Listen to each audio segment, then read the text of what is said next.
رسول اللہ صلی اللہ علیہ وآلہ وسلم نے فرمایا، تم میں سے بہترین شخص وہ ہے جو قرآن سیکھے اور اسے دوسروں کو سکھائے۔ خوش نصیب ہیں آپ لوگ کہ اللہ نے آپ کو قرآن سیکھنے کے لیے چنا۔ آپ نے میری ویڈیو کو واچ کرنا ہے، دھیان سے قرآن کو سیکھنا اور عمل کرنا ہے۔ السلام علیکم ورحمۃ اللہ وبرکاتہ۔ میری پیاری سی یوٹیوب فیملی، کیسے ہیں آپ سب؟ اللہ آپ سب کو اپنے حفظ و امان میں رکھے۔ اللہ آپ کو کبھی کسی چیز کی کمی نہ آنے دے، آمین ثم آمین۔ آج ہم پڑھیں گے سورۃ البقرہ کی آیت نمبر 21 تا 24۔ اگر آپ نے ابھی تک میرا چینل سبسکرائب نہیں کیا، جلدی سے میرے چینل کو سبسکرائب کریں، ویڈیو کو لائک کریں، شیئر کریں اور کمنٹ باکس میں ایک اچھا سا کمنٹ لکھیں۔ اعوذ باللہ من الشیطان الرجیم، بسم اللہ الرحمن الرحیم۔ یا ایہا الناس، اے لوگو، اعبدو، تم عبادت کرو، ربکم، اپنے رب کی، الذی، جس نے خلقکم، پیدا کیا تمہیں، والذین، وہ لوگ جو من قبلکم، تم سے پہلے گزر چکے ہیں، لعلکم، تاکہ تم تتقون، تم پرہیزگار بن جاؤ، الذی، جس نے جعل، بنایا، لکم، تمہارے لیے، الارض، زمین کو، فراشن، فرش، والسماء، اور آسمان کو، بناء، چھت، وانزل، اور اس نے ہی نازل کیا، یعنی اللہ نے ہی۔ اللہ اپنی صفات بیان کر رہے ہیں، اللہ بتا رہے ہیں کہ میں نے کیا کیا کیا ہے۔ وانزل، اور میں نے نازل کیا، من السماء، آسمان سے، یعنی کہ اللہ ان تینوں آیت میں اپنی شان بیان کر رہے ہیں۔ من السماء، آسمان سے، ماء، پانی، فاخرج، پھر نکالا، بھی، اس سے، من الثمرات، پھلوں کو، رزقا، رزق، لکم، تمہارے لیے، بھلا پس نہ تجعلوا، تم بناؤ، للہ، اللہ کے، اندادا، شریک، وانتم، اس حال میں کہ تم، تعلمون، تم جانتے ہو۔ آیت نمبر 21 اور آیت نمبر 22 دونوں کا ترجمہ اور تفسیر۔ اے لوگو، اپنے اس رب کی عبادت کرو جس نے تمہیں اور تم سے پہلے لوگوں کو پیدا کیا تاکہ تم پرہیزگار بن جاؤ، اور وہ رب جس نے تمہارے لیے زمین کو فرش، یعنی بچھونا، اور آسمان کو چھت بنایا، اور آسمان سے پانی اتارا جس کے ذریعے تمہارے رزق کے لیے پھل پیدا کیے، پس تم کسی کو بھی اللہ کا شریک نہ بناؤ، اور تم جانتے بھی ہو۔ آیت نمبر 21 اور 22 کی تفسیر۔ توحید الوہیت، یعنی توحید الوہیت کی وضاحت کی جا رہی ہے کہ اللہ تعالیٰ ہی نے اپنے بندوں کو پیدا کیا، پھر انہیں طرح طرح کی نعمتوں سے نوازا۔ زمین، آسمان، پہاڑ اور تمام چیزیں اللہ تعالیٰ ہی نے پیدا فرمائیں، لہٰذا اللہ عز و جل کو چھوڑ کر کسی اور کو اپنا معبود مت بناؤ۔ فرمان الہی ہے۔ اللہ تعالیٰ نے فرمایا، ہم نے زمین میں پہاڑ گاڑ دیے تاکہ زمین ہلے نہیں اور لوگوں کو تکلیف نہ ہو، اور ان پہاڑوں میں کشادہ راستے بنا دیے تاکہ لوگ ادھر ادھر آ جا سکیں، اور آسمان کو ایک محفوظ چھت بنا دیا جسے کوئی توڑ نہ سکے، پھر بھی لوگ اس کی نشانیوں دلائل سے کتراتے جاتے ہیں۔ اللہ تعالیٰ ہی نے تمہارے لیے زمین کو ٹھہرنے کی جگہ اور آسمان کو چھت بنا دیا، اور تمہاری خوبصورت شکلیں بنائیں، اور تمہیں پاکیزہ روزیاں دیں۔ یہی ہے تمہارا معبود جو تمہارا مربی ہے، بس تمہارا رب بڑی برکت والا ہے، اور وہی سب کا خالق و مالک ہے، جسے فنا نہیں، وہی عبادت کا حقدار ہے۔ ان آیات سے معلوم ہوا کہ عبادت میں توحید کا خاص خیال رکھنا چاہیے، اور اللہ وحدہ لا شریک کے سوا کسی کی عبادت نہیں کرنی چاہیے، کیونکہ تمام عبادات کا حقدار صرف اللہ ہی ہے۔ یہ آیت وجود باری تعالیٰ کی بڑی مضبوط دلیل ہے۔ ایک دیہاتی سے اللہ کے وجود کی دلیل پوچھی گئی تو کہنے لگا کہ اونٹ کی مینگنی اور اس کے قدموں کے نشان اونٹ کے گزرنے کا بتاتے ہیں، لہٰذا یہ برجوں والا آسمان، یہ راہوں والی زمین، اور یہ موجوں والے سمندر کیا ایک باخبر خالق کائنات کے وجود کو نہیں بتلاتے؟ وجود باری تعالیٰ کی مزید دلائل بتاتی ہوں۔ شہتوت کے پتے ایک ہی ہیں اور اس کا ذائقہ بھی ایک ہی ہے۔ یہی پتے کیڑے مکوڑے، شہد کی مکھیاں، گائیں اور ہرن وغیرہ کھاتے ہیں، لیکن کیڑوں سے ریشم، مکھیوں سے شہد، پرنوں سے مشک اور بکریوں سے مینگنیاں نکلتی ہیں۔ کوئی ایسا خالق اور ان تمام نظام کو چلانے والا ضرور ہے، وہی اللہ تعالیٰ ہے۔ اللہ تعالیٰ کا کوئی شریک نہیں اور وہ اپنی ذات و صفات اور افعال میں یکتا ہے، لہٰذا تمام عبادت اسی کے لیے لائق ہے۔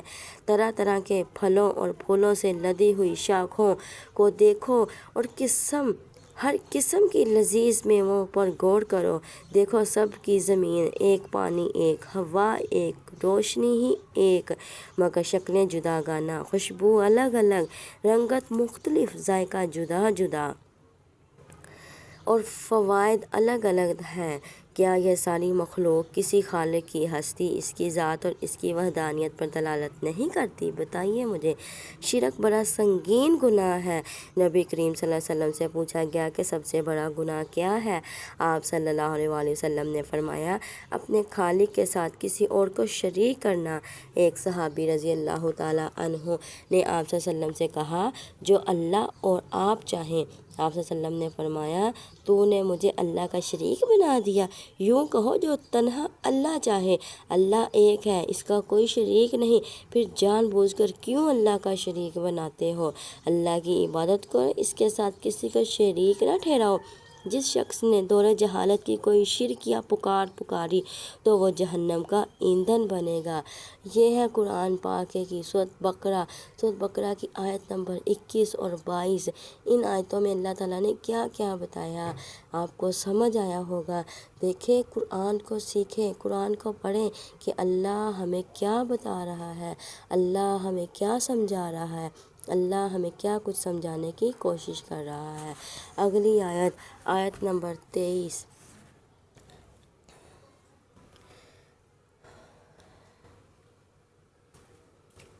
وَإِنْ اور اگر تم ہو پھر ریبٍ کسی بھی شک میں، مما اس سے جو نزلنا ہم نے نازل کیا یعنی قرآن پاک، علی عبدنا اپنے بندے پر یعنی محمد صلی اللہ علیہ وآلہ وسلم پر، فاتو تم لے آؤ بصورت کوئی صورت، من مثلہ اس جیسی، ودعو تم بلاؤ شہداءکم اپنے گواہوں کو، من دون اللہ اللہ کے علاوہ، ان اگر تم ہو صادقین سب سچے۔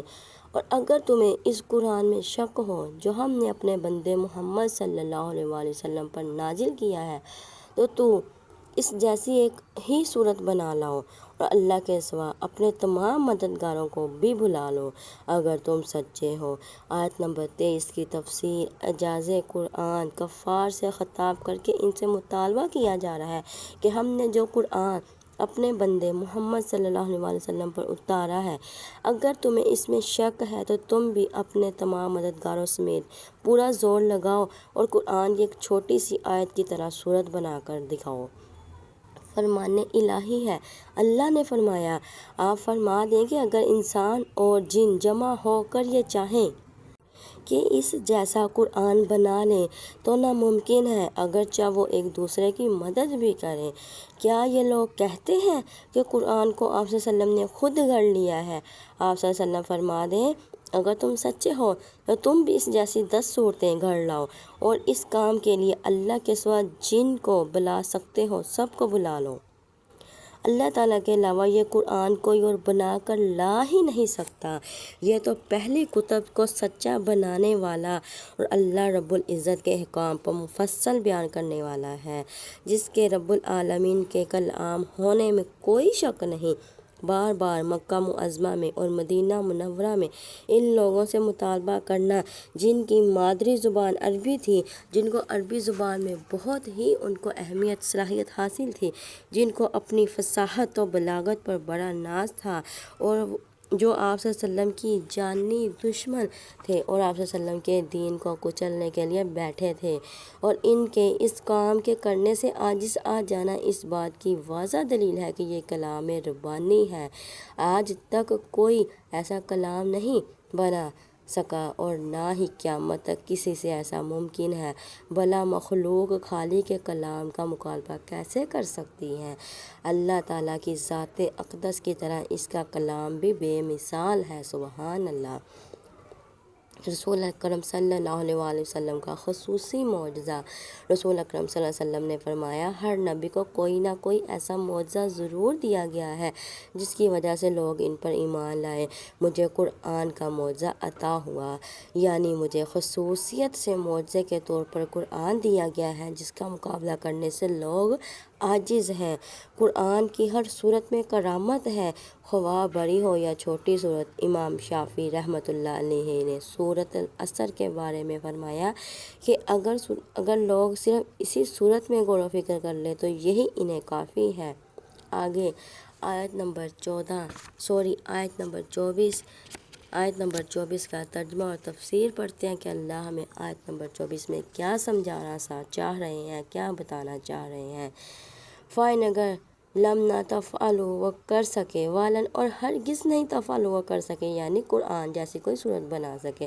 فتقوا تو تم ڈرو النار آگ سے، اللہ وہ جو وقودھا اس کا ایندھن الناس لوگ والحجارۃ اور پتھر ہے، اعدت تیار کی گئی ہے للکافرین کافروں کے لیے۔ پس اگر تم ایسا نہ کر سکو اور تم ہرگز ایسا نہ کر سکو گے تو پھر اس آگ سے بچ جاؤ جس کا ایندھن انسان اور پتھر ہوں گے جو کفار کے لیے تیار کی گئی ہے۔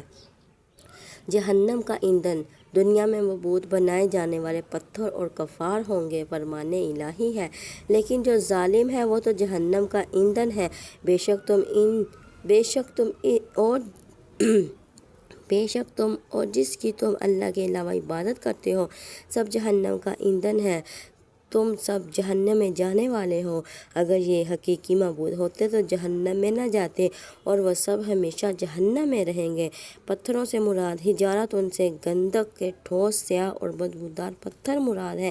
یہ گندک کے سیاہ اور بدبودار پتھر کفار کو عذاب دینے کے لیے تیار کیے گئے ہیں۔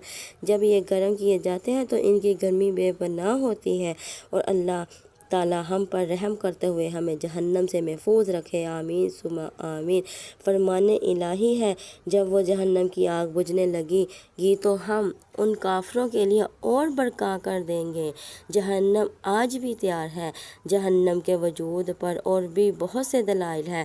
رسول اکرم صلی اللہ علیہ وآلہ وسلم نے فرمایا جہنم نے اپنے رب سے اپنی آگ کی تیزی کی شکایت کی کہ آگ کو آگ کھا رہی ہے، اور اللہ تعالیٰ سے سانس لینے کی اجازت مانگی۔ اللہ تعالیٰ نے اسے ایک سال میں 2 سانسیں لینے کی اجازت دے دی، ایک سردی میں اور دوسری گرمی میں۔ ابن مسعود رضی اللہ تعالیٰ عنہ نے ایک زور کا دھماکہ سن کر آپ صلی اللہ علیہ وسلم سے پوچھا کہ یہ کس چیز کی آواز ہے؟ تو آپ صلی اللہ علیہ وآلہ وسلم نے فرمایا یہ اس پتھر کی آواز ہے جو اب سے 70 سال پہلے جہنم کے اوپر سے پھینکا گیا تھا، وہ جہنم کی تہہ میں اب جا کر گرا ہے۔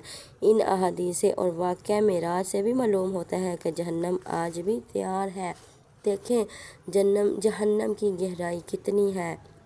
حدیث سے پتہ چلا کہ ایک پتھر ہے، اسے پھینک دیا جائے، 70 سال تک وہ نیچے گرتا رہے، 70 سال گرنے کے بعد جا کے وہ جہنم کے آخری درجے تک پہنچا۔ اللہ ہم سب کو جہنم کے عذاب سے محفوظ فرمائے۔ اللہ ہمیں اپنی رحمت سے جنت عطا فرمائے۔ خوش نصیب ہیں آپ جو آپ قرآن میں غور و فکر کرنے کے لیے ویڈیو دیکھتے ہیں، قرآن کو سیکھتے ہیں۔ اللہ آپ کا شوق یہ ایسے ہی سلامت رکھے اور مزید آپ کو میرے ساتھ قائم رکھے۔ قرآن کو سیکھیں اور اسے آگے سکھائیں۔ بہترین لوگ ہیں آپ، خوش نصیب لوگ ہیں آپ جو قرآن سیکھنے کے لیے آئے ہیں۔ قرآن کی ایک آیت بھی آپ سنیں تو آپ پہ فرض ہے کہ آپ کو جو سمجھ آیا آپ اس کی آگے تبلیغ کریں، کہ اگر کوئی بات ہو رہی ہے آپ کے علم میں ہے، آپ نے قرآن سے سیکھ لیا، سمجھ لیا، آپ اگلے بندے کو سمجھائیں کہ ایسا نہ کریں۔ اور اگر آپ نے ابھی تک میرا چینل سبسکرائب نہیں کیا، جلدی سے میرے چینل کو سبسکرائب کر دیں، ویڈیو کو لائک کریں، شیئر کریں، کمنٹ باکس میں اچھے سے کمنٹ دیتے جائیں۔ السلام علیکم ورحمۃ اللہ وبرکاتہ۔